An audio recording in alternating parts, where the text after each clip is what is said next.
Screen पर नज़र आ रहा खूबसूरत चेहरा मुस्कान का है और जितना खूबसूरत चेहरा उससे भी ज़्यादा खूबसूरत आवाज़। नमस्कार, आप देख रहे हैं एबीपी लाइव और मैं हूं आपके साथ अंकुश डोभाल। मुस्कान नेगी हिमाचल प्रदेश ही नहीं बल्कि देश भर के लिए एक जाना पहचाना नाम। अगर मुस्कान के जीवन के आयामों को एक वीडियो में समेटना हो तो ये संभव नहीं, लेकिन बावजूद इसके हम इस कोशिश में हैं कि मुस्कान ने छोटी सी उम्र में जो आयाम स्थापित किए हैं उन्हें इस वीडियो के ज़रिए आप तक पहुंचाया जा सके। हाल ही में मुस्कान नेगी ने अपने जीवन में एक और नया आयाम स्थापित किया है। इन्होंने म्यूज़िक के विषय में परीक्षा को पास किया है और अब ये असिस्टेंट प्रोफेसर के तौर पर अपनी सेवाएं देने वाली हैं। मुस्कान हमारे साथ बात करने के लिए मौजूद हैं। मुस्कान, पहले तो आपका बहुत बहुत स्वागत। बहुत बहुत धन्यवाद। कैसा लग रहा है, एक और आयाम स्थापित किया, अमेरिका में गाना गाया, देश में अपना नाम बनाया, प्रदेश में यूथ आइकन रही, अब एक और आयाम स्थापित किया है, कैसा लग रहा है आपको? अच्छा लग रहा है, बहुत अच्छा लग रहा है। अच्छा, कितनी मुश्किलें थी आपके जीवन में और इन मुश्किलों के बीच कितना आपको लगा कि ये मुश्किल रहा सफ़र, और अब चूँकि आपने एक आयाम स्थापित किया है, अभी तो और भी आगे ज़िंदगी है, लेकिन इस आयाम को पाने में कितना मुश्किल हुआ और किस तरह से आप यहाँ तक पहुँची? जी, ये बहुत मुश्किलें आई। जैसे स्कूल से लेके आज तक काफ़ी समस्याओं का सामना करना पड़ा। इवन जब मैं स्कूल में थी तब तो इतना लगता नहीं था कि कोई समस्याएं आएंगी।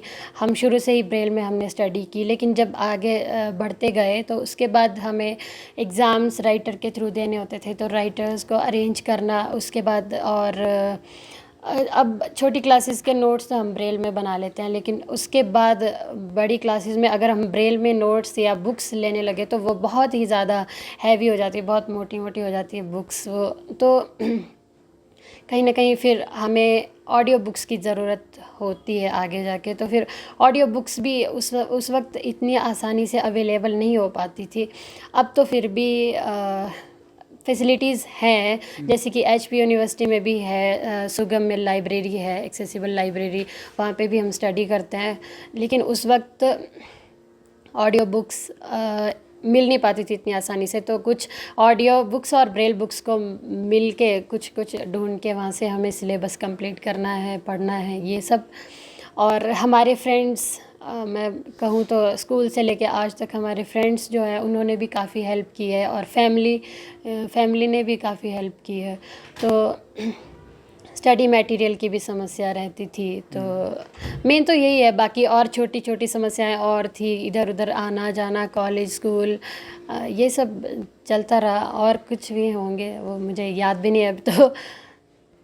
नेट सेट की तैयारियाँ कैसे आपने की, और शुरुआत सोचा कब कि नेट की तैयारी करनी चाहिए और पीएचडी की तैयारी आगे बढ़ना चाहिए, इस दिशा में कब सोचा आपने? एक्चुअली मैं थोड़ी सी लकी भी रही हूँ, क्योंकि जब मैं ग्रेजुएशन कर रही थी तो मुझे कभी कोई टीचर्स, मेरे स्कूल टीचर्स या कॉलेज के टीचर्स, स्कूल टीचर्स से भी मेरा कांटेक्ट होता रहता था। तो वो उन्होंने मुझे मोटिवेट किया कि आपको असिस्टेंट प्रोफेसर बनना है या कॉलेज में लेक्चरर बनना है, तो उसके लिए आपको यूजीसी नेट का एग्ज़ाम देना होता है। अच्छा, उस वक्त तो मैंने सुन के रखा था, लेकिन जब मैं यूनिवर्सिटी आई तो फिर मुझे धीरे धीरे पता चला कि हाँ, यूनिवर्सिटी में आके अब मैं एमए जब मैंने स्टार्ट की तो फिर नेट की तैयारियां शुरू कर दी। तो फिर जब मैं सेकंड सेमेस्टर में थी एमए के, तो फिर मैंने नेट का एग्ज़ाम दिया था और फर्स्ट टाइम में नेट क्वालिफाई किया, और उसके बाद सेट भी फर्स्ट टाइम में क्वालिफाई किया।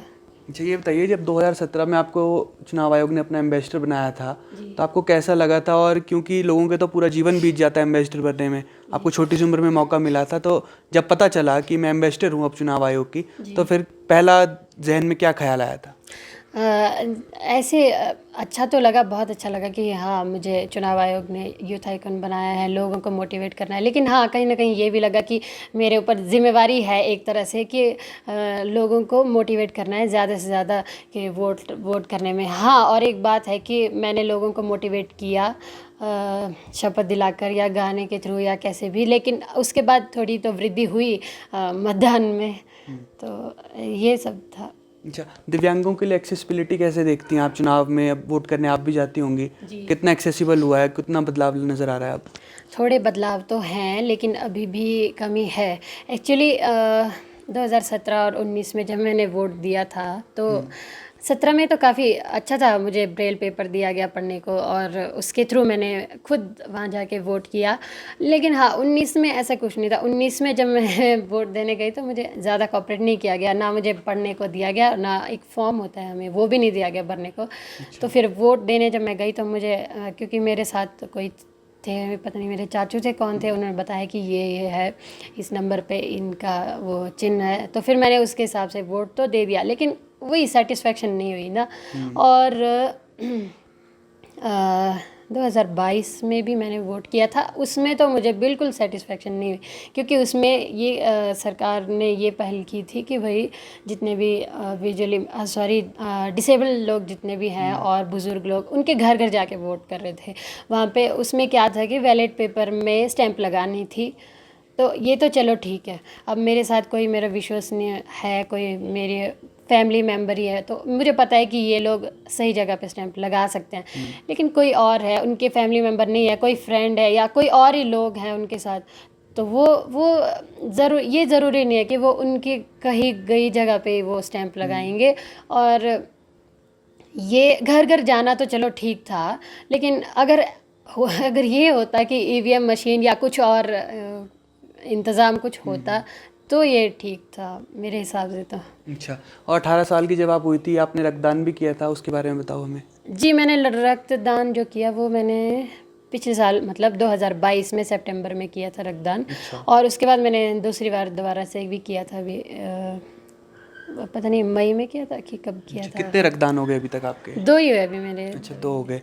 उसके बाद थोड़ा मेरी तबीयत मतलब वैसे ख़राब हो गई तो फिर नहीं कर पाए। अच्छा, अब क्या लग रहा है मुस्कान, अब तो लोग आपकी तारीफ़ कर रहे हैं, पूरे प्रदेश और देश में आपके चर्चे हो रहे हैं, इतना ही आया में अब असिस्टेंट प्रोफेसर बन के संतुष्ट है आप या आगे भी कुछ सोचा है? नहीं, बिल्कुल नहीं। अभी ये तो अभी शुरुआत है, अभी कुछ नहीं, आगे भी अभी मुझे पीएचडी कंप्लीट करके उसके बाद और भी आगे ट्राई करना है। एसोसिएट प्रोफेसर बनना है, यूनिवर्सिटी में भी आना है मुझे। और इसके लिए जो है मेरे फैमिली, मेरे पेरेंट्स, सबसे पहले तो अजय श्रीवास्तव सर, उनका नाम तो मैं कैसे भूल सकती हूँ, मतलब वो, और मेरे फ्रेंड्स, टीचर्स जो मेन हैं, गाइड, सब गुरुजन जिन्होंने स्कूल से लेके आज तक मुझे पढ़ाया, कहीं ना कहीं उन सब का मैं बहुत शुक्रिया अदा करना चाहती हूँ, क्योंकि उनके बगैर तो ये सब बिल्कुल संभव नहीं था। और मतलब संघर्ष के साथ साथ सपोर्ट बहुत ज़रूरी है। चलिए, अच्छा मुस्कान, हमें ये बताइए, अजय श्रीवास्तव जी का आपके निजी जीवन में भी बहुत दखल रहता है, कुछ घर में प्रॉब्लम हो तो भी वो साथ देते हैं, कितना साथ दिया अजय श्रीवास्तव जी ने आपका उमंग फाउंडेशन के ज़रिए?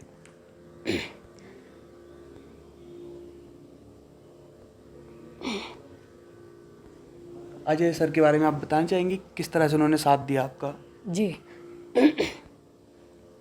उन्होंने आज तक जो सपोर्ट किया उसकी तो मैं मतलब बोल भी नहीं सकती।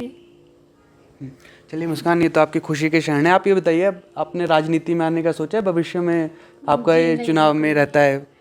मैं मोटिवेट कर सकती हूँ लोगों को, लेकिन राजनीति में तो कुछ ज़्यादा इंटरेस्ट नहीं है। अच्छा, मतलब वोटिंग के लिए करेंगे लेकिन वोट लेने के लिए इंटरेस्ट नहीं है आपका? जी नहीं। जब भविष्य में रहेगा कि सामाजिक सेवा के साथ आप जुड़ी हैं और जो समाज सेवा के साथ जुड़ा था उसका राजनीति में बहुत इंटरेस्ट रहता है, इस वजह से कुछ लगता है कि भविष्य में राजनीति में कोई है चांस? जी नहीं, मुझे समाज सेवा भी मैं कोशिश करूँगी, और लेकिन हाँ, राजनीति में तो नहीं, मेरा बिल्कुल इंटरेस्ट नहीं है। और क्या आज संदेश देंगे आप अपने साथ के लोगों को, जो उमंग फाउंडेशन से जुड़े लड़कियां हैं, बेटियां हैं, पढ़ रही हैं आपके साथ, और भी लड़कियां हैं जिन्होंने नेट सेट क्लियर किया है, पीएचडी कर रही हैं, और आपके साथ की एक लड़की जज भी अभी हाल ही में बनी थी, जी जी जी। तो उनके लिए आप क्या कहेंगे? जो जज बनी थी वो भी मेरी रूममेट ही थी, प्रियंका दीदी। वो उन्होंने भी, मैं बताऊँ तो काफ़ी मेहनत की इसके लिए। मुझे पता है वो कितनी स्टडी करती थी, और तब जाके उन्होंने रिटर्न क्वालिफाई किया था। और हाँ, सबके लिए यही कहना चाहूँगी, मतलब वही है कि संघर्ष करते रहें, मेहनत करते रहें, क्योंकि ऐसे एक बार करके हमें छोड़ नहीं देना चाहिए। कभी ना कभी तो हम मंजिल को हासिल कर ही सकते हैं। और अजय श्रीवास्तव सर के लिए जो मैं कहना चाहूँगी कि उन्होंने एजुकेशन को लेके बहुत ज़्यादा हमें सपोर्ट किया है। और आई थिंक जितनी भी फैसिलिटीज़ हमें मिली है एजुकेशन को लेके, अगर शायद वो ना होते तो आज मैं इधर नहीं होती। चलिए मुस्कान, शुक्रिया, आपने बात की हमसे। मुस्कान हमारे साथ थी और निश्चित तौर पर जो संघर्ष भरा जीवन है वो निश्चित तौर पर इंसान को भावुक भी कर देता है, और भावनात्मक इंसान रहता ही, और भावनाएं इस तरह से कभी कभी आंखों के ज़रिए, आंसू के ज़रिए आपको नज़र भी आती हैं। मुस्कान नेगी हमारे साथ थी और मुस्कान का जीवन संघर्ष भरा रहा है, और संघर्ष में सफलता जब मिलती है तो उसमें किसी एक व्यक्ति का हाथ नहीं होता। ऐसे हज़ारों और सैकड़ों व्यक्ति होते हैं जो आपको किसी मुकाम पर पहुंचाने के लिए मदद करते हैं, और उसमें से एक अजय श्रीवास्तव भी हैं, इनके शिक्षक भी हैं और इनके घर के लोग भी हैं।